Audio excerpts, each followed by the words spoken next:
لو حد قالك انك فاشل هتعمل ايه؟ هل هتصدق انك فاشل فعلا ولا هتحاول تثبت العكس؟ اللي هحكي لك عنه النهارده ده اتقال عليه فاشل واتقال عليه غبي واتطرد من المدرسة وفشل في 999 تجربة، بس في الاخر قدر انه يغير العالم كله. النهارده هنتكلم عن قصة نجاح مش بس عظيمة، لا دي كمان هتغير نظرتك عن الفشل والنجاح والإنتاجية. النهارده هنتكلم عن توماس أديسون، وهنعرف مع بعض ازاي واجه المجتمع وازاي كان بيدير وقته وبينظم حياته، وايه اهم الدروس اللي ممكن تطبقها في حياتك. ركز معايا لنهاية الفيديو علشان الفيديو ده ممكن يغير حياتك.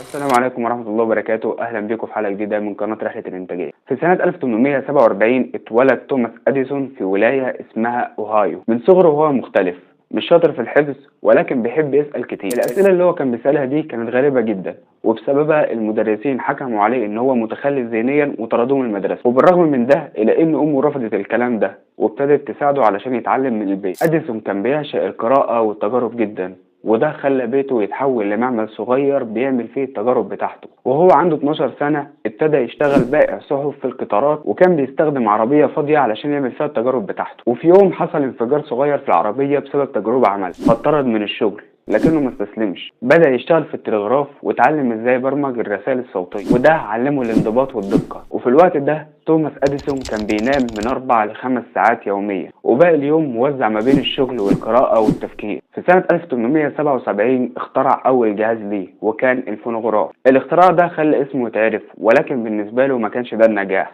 كان النجاح بالنسبة له لما ابتدى يفكر ازاي يعالج مشكلة الضوء. وقتها الناس كانوا بيستخدموا الشموع ومصابيح الزيت اللي كانت غير عملية وخطيرة جدا. أديسون فكر ازاي يخترع مصباح كهربي آمن، وبدأ انه يشتغل على الفكرة علشان خاطر يخترعه. بدأ يجرب ويفشل يجرب ويفشل لكنه ما استسلمش. انت يا صديقي لو مكانه من اول تجربتين فشلوا كنت هتحط الفكرة في سلة المهملات ومش هتبص لها تاني، لكنه جرب 999 تجربة وفشلت. وكل مرة كان بيقول لنفسه انا ما فشلتش، انا لسه ما اكتشفتش الطريقة الصح. وفي المرة الألف نجح أديسون انه يقدم للعالم اول مصباح كهربي آمن وفعال ويشتغل لفترة طويلة. طب دلوقتي تعالوا بينا نعرف ازاي أديسون كان بيقدر انه يدير وقته. أديسون كان بينام قليل جدا، لدرجة انه ساعات كان بينام اقل من 3 ساعات، ولكن الطبيعي بتاعه كان بينام في اليوم من 4 ل 5 ساعات بس. أديسون كان بيعمل حاجة ممكن بالنسبة لك بسيطة جدا، ولكن بالنسبة له ديت الحاجة اللي خلته يقدر ان هو يخترع كل الاختراعات دي، وهي ان كان اي فكرة بتجيله كان بيكتبها حتى لو كانت فكرة مجنونة. ما كانش بيشغل باله هيجربها ازاي وامتى، ولكن يكفي ان هو بيكتبها. كان مؤمن جدا ان الفكرة لازم تتحول لحاجة ملموسة مش مجرد نظريات. وكان ليه مقولة بتقول ان العبقرية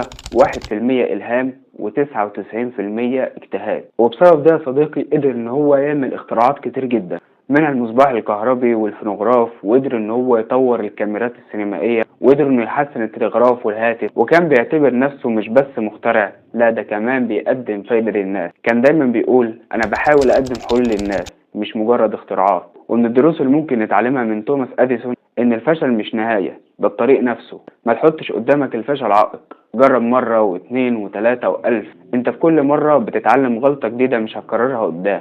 ومن الدروس اللي ممكن نتعلمها برضو ان التركيز على حل المشكلة اهم من انك تفضل تحكي عنها. احنا دلوقتي اي مشكلة بتقابلنا بندور على حد نقعد معاه كده ونقعد نحكي له عن المشكلة وبكده بنرتاح، لكن مش ده المفروض يتعمل. المفروض تدور على حل المشكلة دي. وكمان نقدر نتعلم منه ان المثابرة بتكسر اي حاجة حتى المستحيل، ودي اكبر شهادة عليها اختراع المصباح الكهربي. لو كان يئس من اول مرة او 2 أو 3 ما كناش شفنا المصباح الكهربي دلوقتي، لكنه فضل يحاول لحد 1000 مرة لحد ما اخترع المصباح الكهربي. كل تجربة فاشلة كان بيمر بيها كانت بتقويه وتشجعه انه يجرب تاني. كل تجربة فاشلة كان بيتعلم من اخطائه علشان ما يجربهاش في التجارب الجاية. وكمان نقدر نتعلم ان الانتاجية مش بس تنظيم وقت، الانتاجية هي ايمان حقيقي في فكرتك. توماس أديسون كان يقدر انه يستسلم من اول ما اتقال له انت غبي وانت فاشل، لكنه قرر يسمع صوته الداخلي ويمشي ورا هدفه. وفضل يحاول ويحاول لحد ما قدر انه يثبت للعالم كله انه مش فاشل ولا غبي. هل انت مستعد تحاول 1000 مرة علشان حلمك،